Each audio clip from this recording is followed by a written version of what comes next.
হে WhatsApp gas কি অবস্থা সবার, আশা করি সবাই ভালো আছে। তো আজকে আমরা খুব স্পেশাল একটি ভিডিও নিয়ে আপনাদের মাঝে হাজির হয়েছি, যেখানে মোহাম্মদ আবুতেহ আদনান হুজুর আমার প্রিয় একজন বক্তা।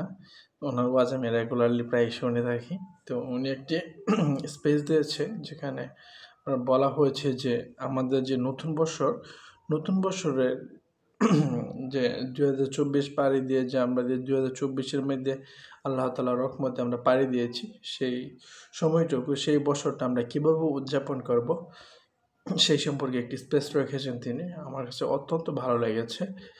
আশা করছি যে আমার কাছে ভালো লেগেছে, যেহেতু আমার যারা দর্শক আছে তাদেরকে অবশ্যই বিষয়টা শোনানো উচিত। তো চলুন আমরা আর কথা না বাড়িয়ে অবশ্য আমরা আমাদের প্রিয় শায়েখের আমরা যে স্পেসটি দিয়েছে সেটি আমরা শুনি। চলুন আর কথা না বাড়িয়ে আমরা মূলত স্পেসে চলে যাই। আপনার তাকদিরে যা আছে আপনি পাবেন, যা নাই কোশ্চেন কালেও পাবেন না, ফুল স্টপ। আপনার তাকদিরে যা আছে আপনি পাবেন, না পেয়ে আপনি দুনিয়া থেকে যাবেন না, ফুল স্টপ। আর আপনার তাকদিরে যা নাই সারা দুনিয়ার মানুষ মিলে আপনাকে দিতে পারবেন না। রাইট। এই চিন্তাটা আগে মাথার মধ্যে সেট করে। এই চিন্তা যার মধ্যে ইনস্টল করা আছে সে আত্মহত্যা করে না কখনো, সে হতাশ হয় না কখনো, সে ভয় পায় না, আল্লাহর পথে চলতে গিয়ে পিছু পা হয় না, ঠিক। সে জালেমের সামনে মাথা নত করে না। যার মাথায় এই চিন্তা আছে যে আল্লাহ যা লিখেছেন এটা হবে, যা লিখেন নাই সারা দুনিয়ার মানুষ মিলে সেটা হবে না। Exactly, simple. এর মধ্যে আল্লাহ পাক পরীক্ষায় ফেলবেন, ওই বিষয়টা ডিফারেন্ট। আমি অবশ্যই তোমাদেরকে পরীক্ষা করব ভয় দিয়ে, ক্ষুধা দিয়ে, সন্তানের কি ইন্তেকাল দিয়ে, ফসলের ক্ষতি দিয়ে, সম্পদের ক্ষতি দিয়ে আমি পরীক্ষা করব।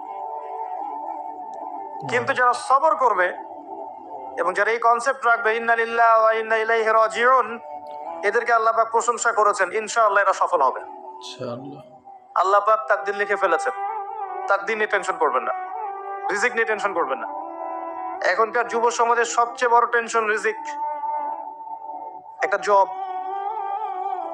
একটা ভালো জব, একটা ভালো ব্যবসা, সে সিকিউরড লাইফ চাচ্ছে, রিজিক নিয়ে চিন্তা করবেন না।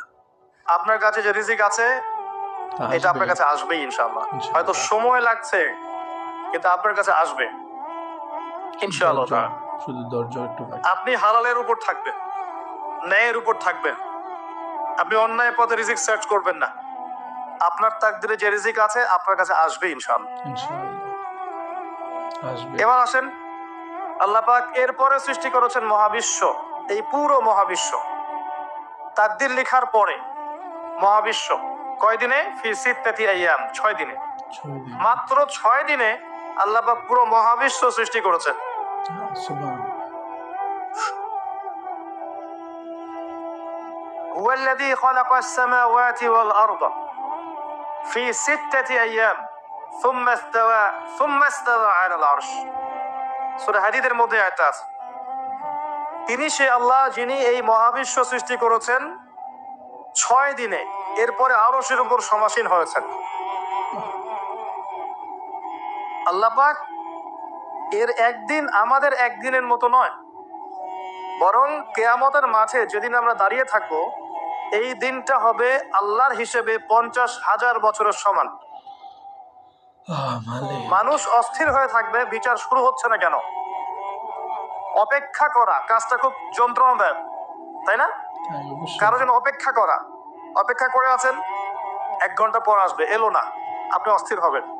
2 ঘন্টা পরে এলো না, 10 ঘন্টা পরে এলো না, আপনি অস্থির হবেন, পায়চারি করবেন, বই পড়বেন, নাস্তা খাবেন, হাঁটাহাঁটি করবেন, আপনি ব্যাকুল হয়ে যাবেন। অপেক্ষা করা একটা ডিফিকাল্ট কাজ। কিয়ামতের মাঠে মানুষ 50,000 বছর অপেক্ষা করবে, বিচার শুরু হচ্ছে না কি জন্যে? 50,000 সবাইকে ধন্যবাদ দিবে। প্রথমে আদম আলাইহিস সালাম, তারপরে নূহ আলাইহিস সালাম, ইব্রাহিম, মূসা, ঈসা আলাইহিমুস সালাম। আল্লাহর কাছে একটু সুপারিশ করেন বিচার যেন শুরু হয় অ্যাট লিস্ট। কেউ কিচ্ছু করতে পারবে না, কারণ সবাই বলবে ইয়া নাফসি ইয়া নাফসি। দূর থেকে একজনের আওয়াজ আসবে যিনি ইয়া নাফসি বলছেন না, যিনি বলছেন ইয়া উম্মতি ইয়া উম্মতি, সবাই তার কাছে যাবে এবং তিনি আমাদের নবী মুহাম্মদুর রাসূলুল্লাহ সাল্লাল্লাহু আলাইহি ওয়াসাল্লাম সিজদায় পড়ে যাবেন এবং তার উম্মার জন্য সুপারিশ করবেন। উম্মার কবিরা গুনাহগার ব্যক্তিদেরকে সুপারিশ করে তিনি জান্নাতে নিয়ে যাবেন ইনশাআল্লাহ। ইনশাআল্লাহ। আল্লাহ তাকে ওয়াদা করেছেন, হে নবী, তোমার উম্মতের কোন ব্যক্তি যদি শিরক না করে আমার সামনে উপস্থিত হয় আমি তাকে মাফ করে দেব ইনশাআল্লাহ। হাদিসে কুদসির মধ্যেও আছে যে, হে আদম সন্তান, তুমি যদি দুনিয়ার সমান পাপ নিয়ে, আসমান জমিন সমান পাপ নিয়ে আমার সামনে দাঁড়াও, কিন্তু আমার সাথে কাউকে শরীক করনি, তাহলে আমি আল্লাহ তোমার সামনে আসমান জমিন সমান ক্ষমা নিয়ে উপস্থিত হব ইনশাআল্লাহ।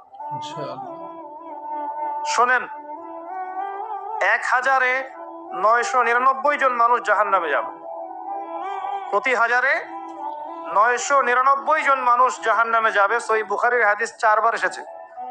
এখানে ইকুয়েশনটা এমন না যে ম্যাথামেটিক্যালি ক্যালকুলেট করতে হবে, এমন নয়।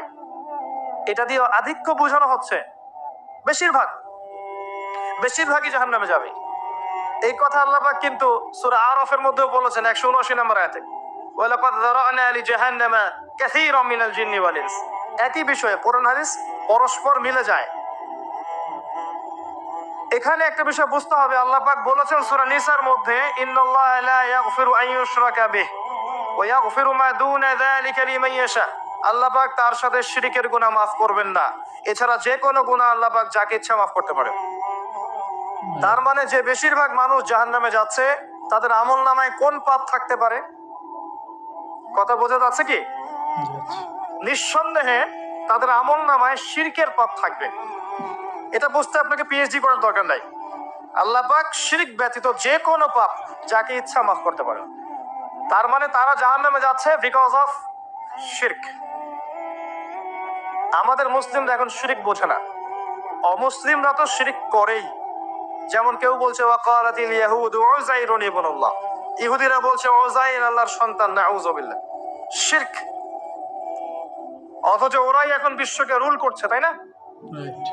ওয়াকালাতিন নাসারা আল মাসীহ ইবনুল্লাহ, নাসারা বলছে যে ঈসা ইবনে মারইয়াম আল্লাহর সন্তান, তাই না? অথচ ওই সভ্যতায় এখন বিশ্বকে রুল করছে। যালিকা কাউলুহুম বিআফওয়াহিহিম, এটা ওদের মুখের কথা। তো শুনলেনই তো প্রিয় সাহেব কি বললো আমাদের মাঝে। আসলে আমাদের এই দিনদারি, অবশ্যই দিনদারি করতে হবে, কিন্তু আমাদের সর্বপ্রথম মালিককে ডাকা, উপরওয়ালাকে ডাকা, আল্লাহকে ডাকা, আল্লাহর ইবাদত করা আমাদের বাধ্যতামূলক, কিছু করার নেই। আসলে সহজভাবে নিলেই সহজ, আর কঠিনভাবে নিলেই কঠিন। কঠিন বলতে কিছু নয়, এখানে সহজ। যা কিছু করছেন আল্লাহর কাছে তওবা করেন, আল্লাহর ইবাদতে মুশকিল হন, নামাজ পড়েন, মানুষদের সাহায্য করুন, মানুষের পিছনে লাগিয়েন না, গোতা দিয়েন না, এগুলো থেকে সবসময় দূরে থাকার চেষ্টা করুন। অবশ্য আমরা স্পেসটি আবার দ্বিতীয় পর্ব করার চেষ্টা করব ইনশাআল্লাহ।